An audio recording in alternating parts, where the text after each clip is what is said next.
because I think I'm getting over that now. It's the taste and the dryness. Yeah. I'm not quite sure how to make them tasty. Do you not like crunchy things? Do you not like crisps or pieces? Oh, I love it, Yeah, it's just they don't usually look like this. They don't. No, they don't normally have faces. But in reality, I think what we're finding a lot more is the flour version. Because it's a bit more accessible, you don't have to actually look it in the eyes. That's going to be the way we go at first, because people want it for its nutritional value and its sustainable value rather than getting on insect as an experiment with cooking. With cows or other animals like chickens, it feeds a lot of people. Yeah. But with insects, it takes a lot of them, the whole of them, to feed me, and it makes me feel a little bit bad. The only thing I can't stand is waste. And the difference is you may be eating a lot of these organisms, but you're not wasting any of them. Whereas the mass production of meat and fish, there's so many like byproducts used, but there's so much waste. There really is. There isn't any here at all. So as long as it's not wasted, there's no waste at all, I'm kind of happy. Yeah, it's made me more mindful, which is a good thing. Yeah. So I mean, this looks great. What are you going to cook for me? This is a miang, a little insecty salad, so sweet, salty, sour. Lovely.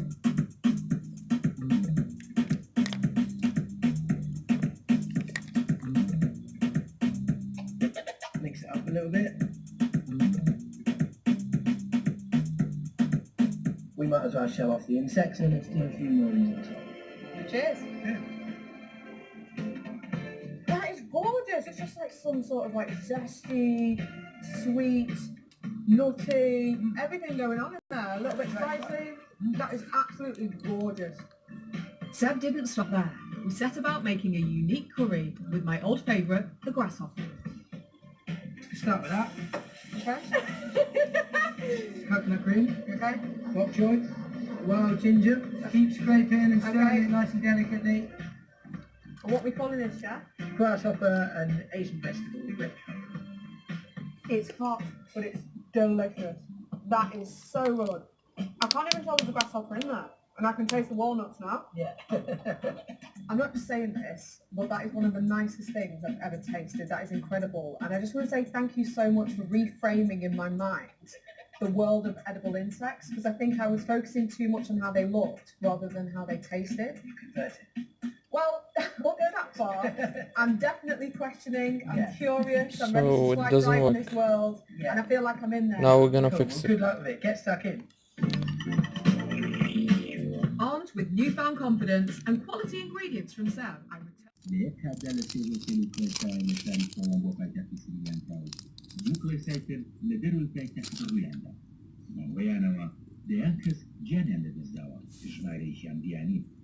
بەسەدام کەسێکی پێش بریندار دوایشە کاتژمێرێکیش دوو دەقینەوەی تر لە ناوچەیەکی نزیک شاری کۆلۆمبۆ پایتەختی سریلانکا ڕوویاندا ژمارەیەکی دیکە هێژران و بریندار تا ئێستاش هیچ لایەنێک بە پرسیارەتی خۆی لە هێرشە.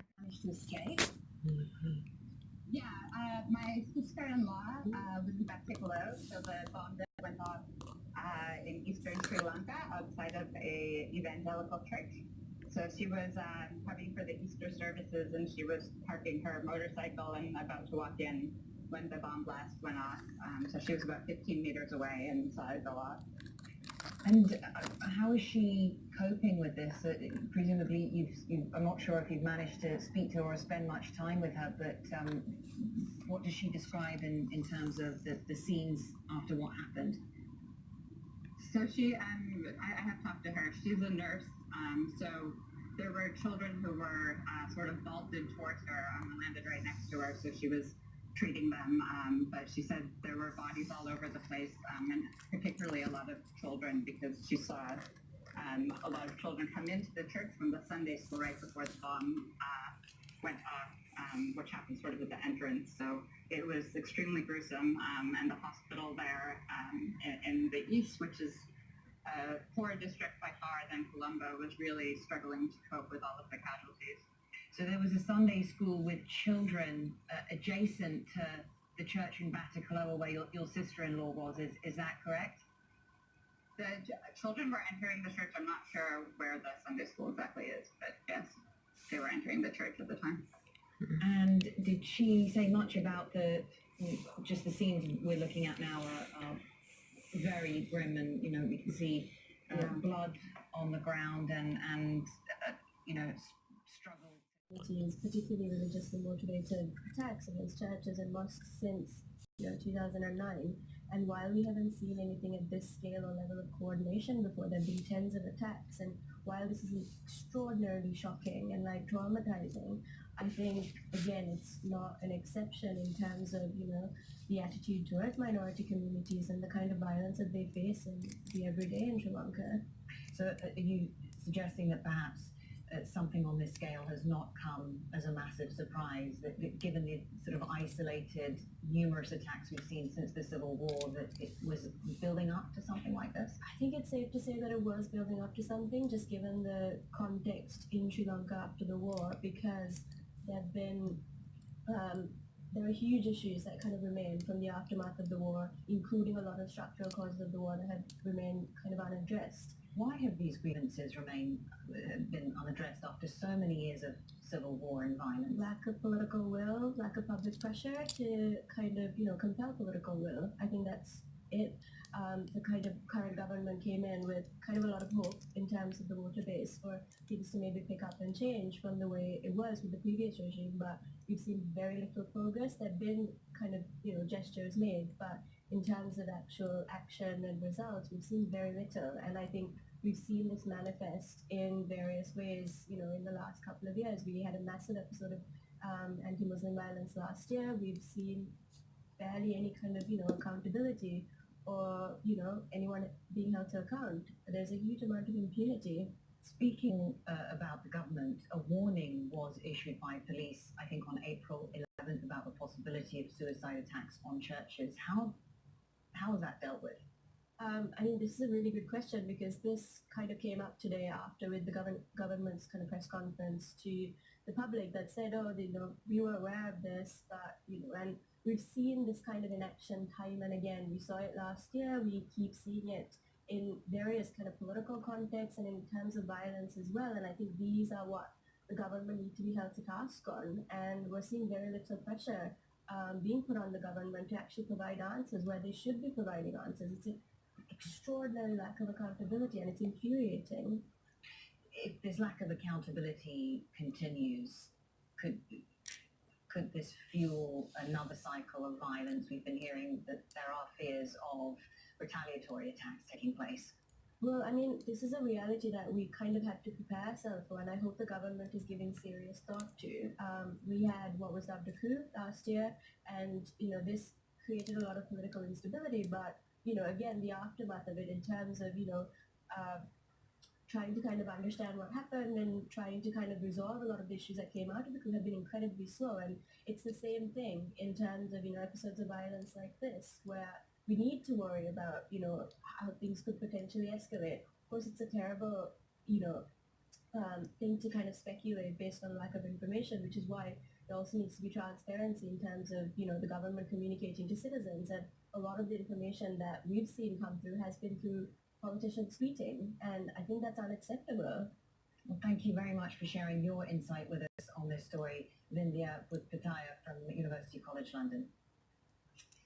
Well, now Pope Francis has condemned what he called the cruel violence of the attacks in Sri Lanka. Thousands of worshippers joined the Roman Catholic leader in St. Peter's Square for Easter Mass.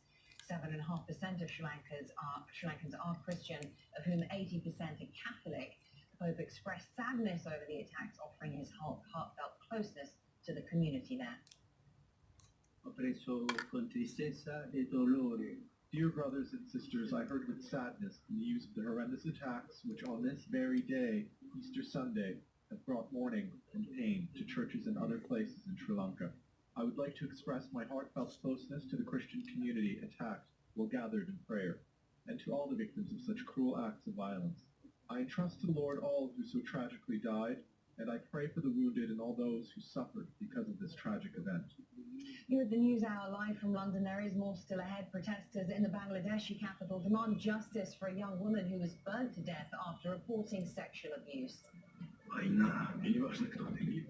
Censorship and scandals hamper efforts to showcase the world's fastest growing film market at the Beijing Film Festival. The Military Council's political committee has established communication with all political parties.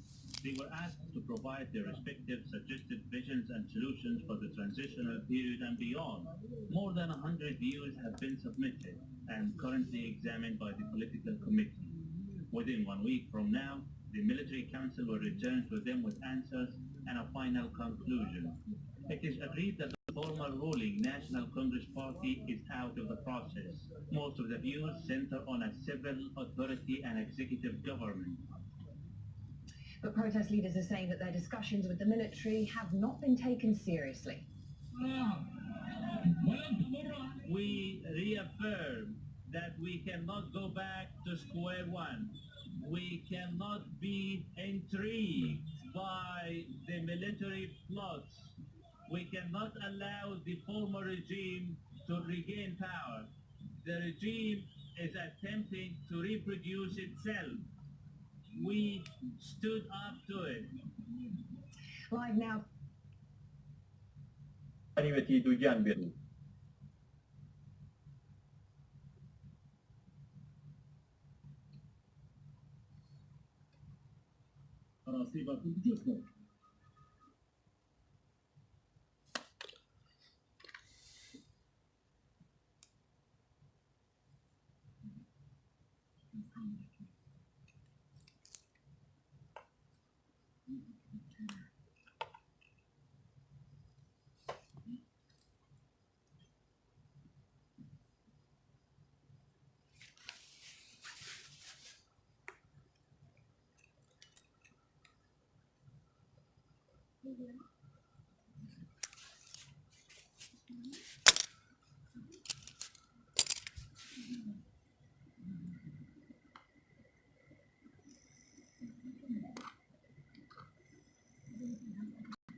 Why would it?